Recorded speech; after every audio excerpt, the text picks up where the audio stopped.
Hallo graad 12, vandag kyk ons na DNA, die kode van lewe. As jy mooi terugdink na graad 10 toe, het jy 'n hoofstukkie gedoen met die naam van die chemie van lewe, waar ons bietjie gekyk het na anorganiese en organiese verbindings wat 'n rol speel in die menslike liggaam.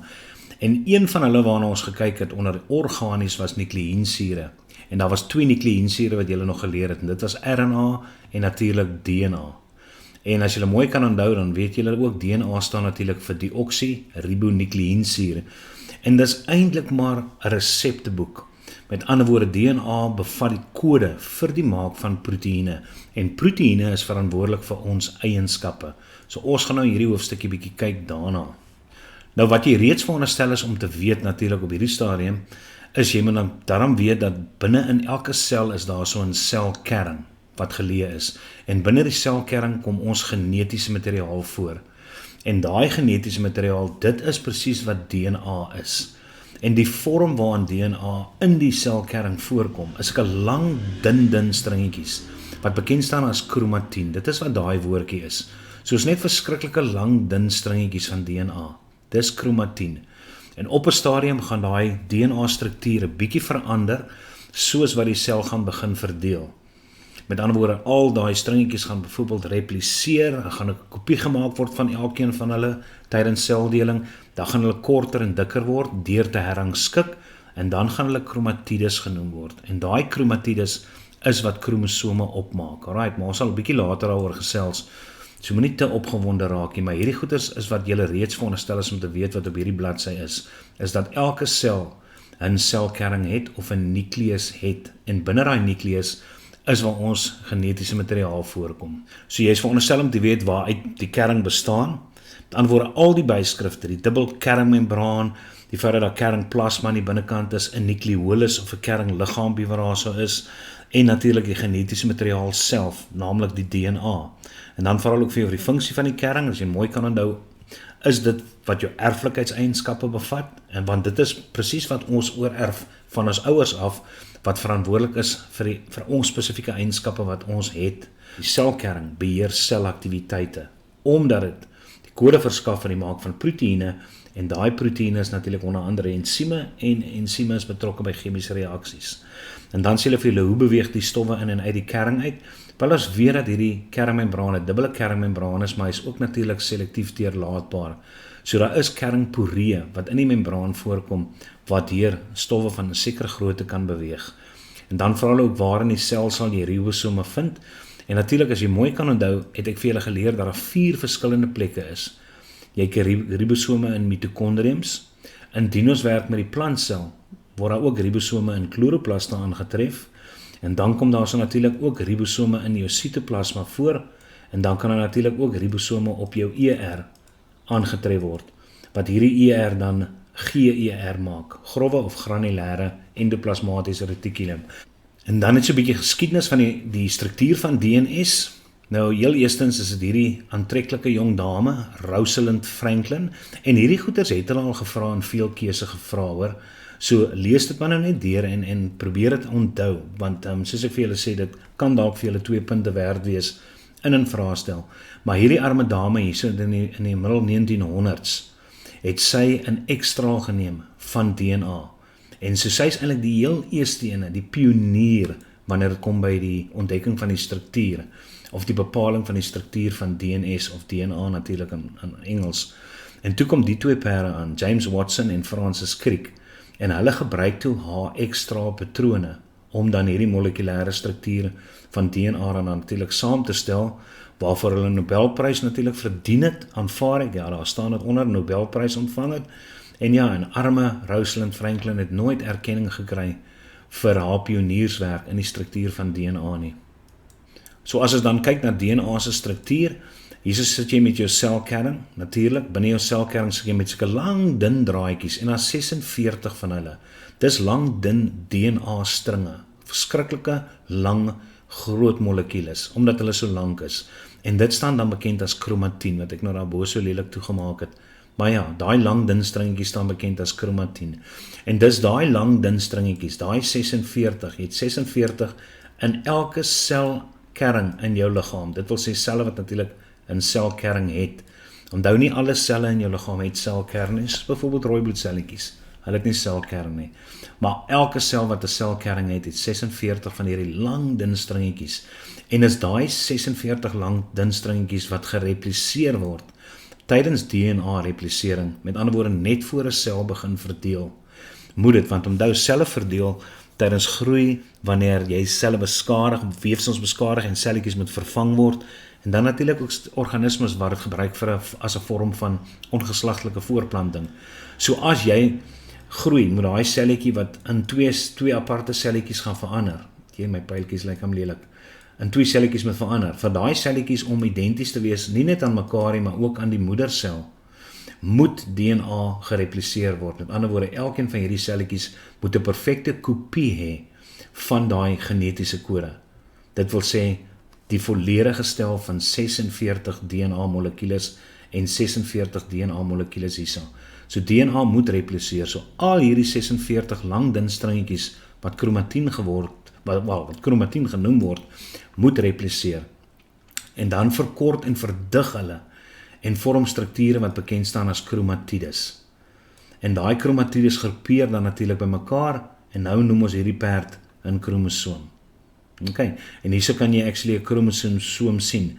So hierso draai ons hom af na wat bekend staan as 'n kromatienvesel. En dan as jy hom verder afdraai, dan kry jy jou kromatiendraad. En hierso kan jy sien dat daar sulke ronde strukture in voorkom ook. En dit is histone, dis spesiale proteïene wat ons DNA string aan mekaar hou. Alright, en tesame met hierdie proteïene noem ons nou hierdie DNA en hierdie proteïene kromatien. Kromatienstringe, en hierdie kromatien rangskik hulle, soos ek sê later aan, om kromatides te word, wat 'n gesamentlike kromosoom genoem word. So as jy nou mooi netjies net kyk hier na DNS, wat natuurlik Afrikaans is, vir die oksyribonukleïnsuur, dit is 'n dubbeldraad polynukleotied. Dubbeldraad soos wat jy kan sien, omdat daar een draad is wat hierdie kant loop, een been, en dan is daar 'n ander been wat weer daai kant loop. Dis hoekom dit 'n dubbeldraad genoem word. En dit staan bekend as 'n polynukleotied. Poly beteken baie. Dit wil sê dit bestaan uit baie afsonderlike komponente uit.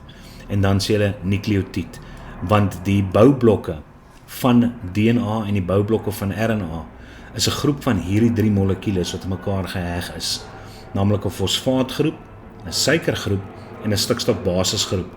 En saam staan hierdie 3 bekend as 'n nukleotied. Dit is wat 'n nukleotied is. So as jy nou mooi netjies gaan kyk na die 3 verskillende komponente van 'n nukleotied, sal jy sien, die eerste een is 'n deoksiribose, wat die suiker is, dis hierdie perd wat jy hier sien, dis die suikergedeelte, en dan 'n fosfaatgroep wat daar so sit, en dan stikstofbevattende basis, wat ons bietjie later gaan kyk, maar as 4 verskillende stikstofbasisse, en al wat dit beteken, dis net 'n molekuul met die element stikstof aan dit, want ons weet tog stikstof is 'n essensiële komponent of deel van aminosure en van proteïene. So hierdie speel stikstof ook natuurlik 'n groot rol in die vorming van hierdie molekules wat bekend staan as stikstofbasisse, en daar gaan 4 van hulle wees. So baie belangrik hier sodat jy nommer 1 besef, DNA word in jou selkern aangetref in sulke lang dun stringetjies wat bekend staan as kromatien. Daai kromatien gaan natuurlik repliseer wanneer die sel moet verdeel om te kan groei, herstel, vervang of ongeslagtelike voortplanting.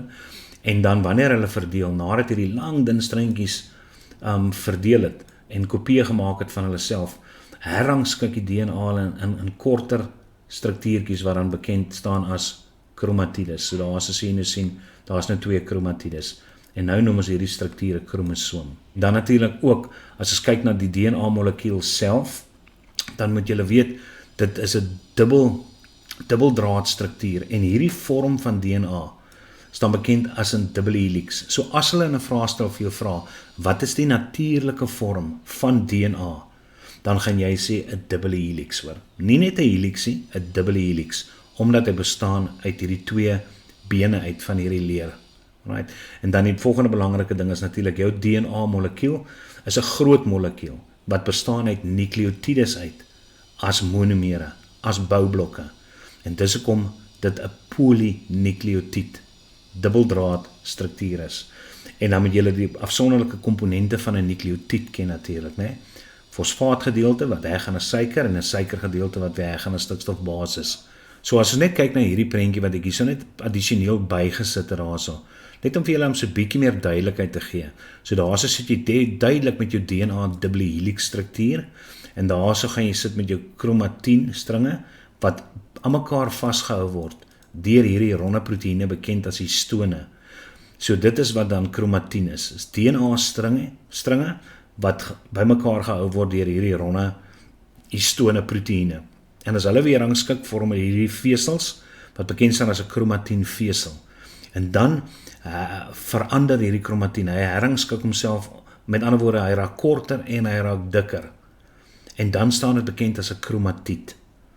Okay? En omdat replisering plaasgevind het, DNA-replisering, gaan hierdie lang herrangskikte kromatienstring, wat 'n kromatiet genoem word, gaan natuurlik 'n identiese kopie hierdie kant hê. So ek sê, want DNA-replisering het plaasgevind. En natuurlik, omdat hierdie twee identies is, verwys hulle daarna as suster kromatides. Okay? Wat met 'n sentromeer gekoppel word aan mekaar, en hierdie perd staan dan bekend as 'n kromosoom. En dan 'n term wat julle later, wat ek sommer die prentjies sommer nou al hier ingesit het, wat julle later van gaan leer as ons werk met meiose. Jy moet onthou, daai 46 kromatienstringetjies wat jy geërf het, een het gekom van jou pa af en een het gekom van jou ma af. Okay? Met ander woorde, jy sit actually met 23 pare. Dit is beter om daarna te verwys as 23 pare, want een van die pare het van jou ma af en een van die pare het natuurlik van jou pa af gekom. En pare beteken daar's maatjies. As jy mos 'n paar skoene het, is mos dieselfde skoene.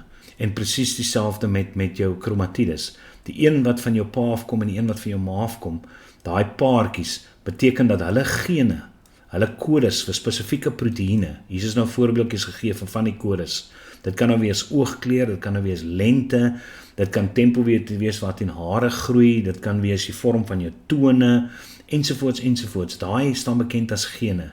So in daai 23 pare, elke paar het gene wat in die regte posisies, dieselfde posisies teenoor mekaar staan, en dan verwys ons daarna as 'n homoloog kromosoom. Maar omdat replisering plaasgevind het, gaan jy mos op die einde 2 kromatides hê van elkeen van hierdie kromosoompies. Alright, 2. En dan tydens meiose gaan groepeer, 2 van hierdie stelle gaan groepeer by mekaar en vorm dan 'n struktuur wat bekend staan as 'n bivalent. So jy kan maar net onthou van dit, en dit is wat genoem word 'n homoloog kromosoom paar, want daar's 'n homoloog kromosoom en daar's nog 'n homoloog kromosoom. Alright, so jy het nou 'n paar van hulle. So hou dit net in gedagte vir as jy kom weer by meiose en jy raak die mekaar tussen wat presies kromatien, kromatides, kromosome, homoloog kromosome, suster kromatides ensovoorts is, dat jy net terugkom na hierdie slide toe weer en gaan luister na hierdie gedeelte. Kyk, dan as ons kyk na die DNA-struktuur 'n bietjie self daarso. Nou daar's 'n spraak van die regop bene. Dis natuurlik hierdie bene wat Jesus sien. Dis die regop bene van DNA as ons praat daarso van. En daar sê hulle vir jou, dis die suiker, fosfaat, ruggraat, want daar is jou fosfaatgedeeltes wat voorkom. Okay, daar sit almal die fosfaatgedeeltes, die P's, en dan natuurlik kom ons vat 'n ander kleur en daar sit ons suikergedeeltes. Sit ons suikergedeeltes. So jou fosfaat, suiker, fosfaat, suiker, fosfaat, suiker, fosfaat, suiker. Dit vorm die bene van jou DNA. En dit wat die trappies vorm van jou leer. Okay, so dis die bene van jou leer en dis die trappies van jou leer. Maar daar sit jou sparretjies, soos wat hulle ook noem. En dit word gevorm deur jou stikstofbasisse. So daar is 'n nukleotied waar daar sit, en daar is die volgende nukleotied waar daar sit, en dis kom ons vir jou sê, DNA is 'n polynukleotied struktuur, want dit bestaan uit 'n klomp nukleotides wat aan mekaar gekoppel is. Right. En nou kan ons ook sommer sien wat die 4 verskillende stikstofbasisse is, wat voorkom in die DNA struktuur. Daar is net 4. Daar's adenine, jy kry thymine, jy kry guanine en jy kry cytosine. Alright. En dit wat nog makliker vir julle maak, is 2 van hulle koppel altyd aan mekaar. Adenine en thymine koppel altyd. So as jy thymine hierdie kant het, gaan jy adenine daai kant hê. Selfde met guanine en cytosine. Hulle koppel ook altyd aan mekaar. So as jy cytosine hierdie kant hê, gaan jy guanine daai kant hê. Alle nukleïnsure het net 4 verskillende stikstofbasisse. As ons verwys na RNA het net nie hierdie ouetjie nie, ons sal later daaroor praat. RNA het nie thymine nie. Alhoewel hy ook 4 het, word thymine by hom vervang met 'n stikstofbasis, ek skryf van baie lelik vandag, wat bekend staan as uracil, Maar soos ek sê, ons sal gelukkig 'n bietjie later kyk daarna, so dit sal duideliker vir jou raak. So moenie te opgewonde raak nie. So hier sê hulle elke sport van die leer, dis 'n basispaar, né? Daar kan julle sien 2 stikstofbasisse wat aan mekaar geheg is. Dit staan bekend as 'n basispaar. En dan moet julle net ook weet dat daai bindingkie wat daar so sit, daai binding wat tussenin is, wat hierdie stikstofbasisse mekaar vashou. Dit is 'n waterstofbinding. Alright. En jy kan ook sien daar's nogal 'n verskilletjie tussen die waterstofbindings van adenine en thymine en die waterstofbindings tussen guanine en cytosine. So hier sit jy actually 'n dubbele waterstofverbinding en hier sit jy 'n triple waterstofverbinding. So jy het eintlik 'n sterker binding as jy mooi daaraan dink tussen guanine en cytosine as wat jy het tussen adenine en thymine. So dit is wat jy hier hoef te onthou. Jy hoef glad nie op 'n graad 12 vlak jy enigstens te steur aan hierdie wat die so aan die onderkant of jy in die bokant staan hierdie 5 punt, 3 punt, 3 punt, 5 punt moet glad hier al worry nie, hoor. So yes.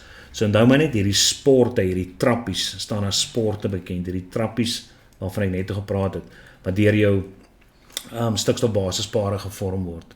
So hier herinner ek julle net aan die 4 verskillende stikstofbasisse en dan sien julle die name. Adenine, A, thymine die letter T, guanine die letter G en cytosine die letter C.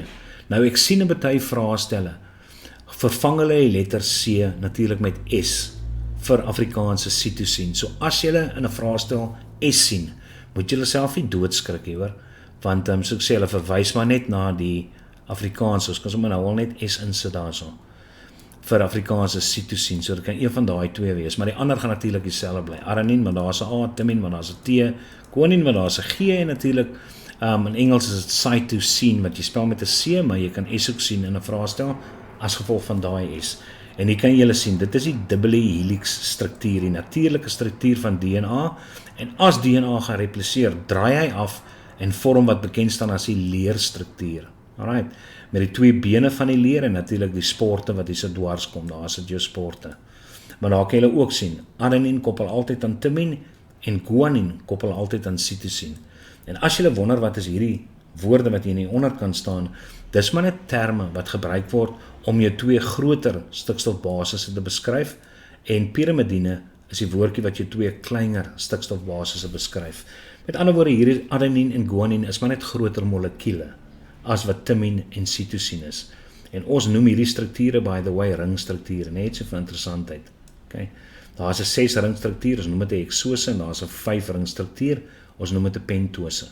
Want die van julle wat aangaan met biochemie op universiteit, julle gaan so 'n bietjie daarvan leer, maar julle hoef hom nie nou te weet in graad 12 nie, né? Ons so ontspan maar net 'n bietjie. Maar julle moet definitief die 4 stikstofbasisse ken. Julle moet weet watter 2 is die groter stikstofbasisse, watter 2 is die kleiner stikstofbasisse. Met ander woorde, purine is adenine en guanine en pirimidine is thymine en cytosine. Ek onthou dit maar net altyd as teenoorgestelde woord. Die feit dat hulle groot is, hulle die kleiner woordjie. Die feit dat hulle klein is, hulle die groter woordjie. En dit is maar net hoe ek het onthou deur 'n bietjie deur assosiasie.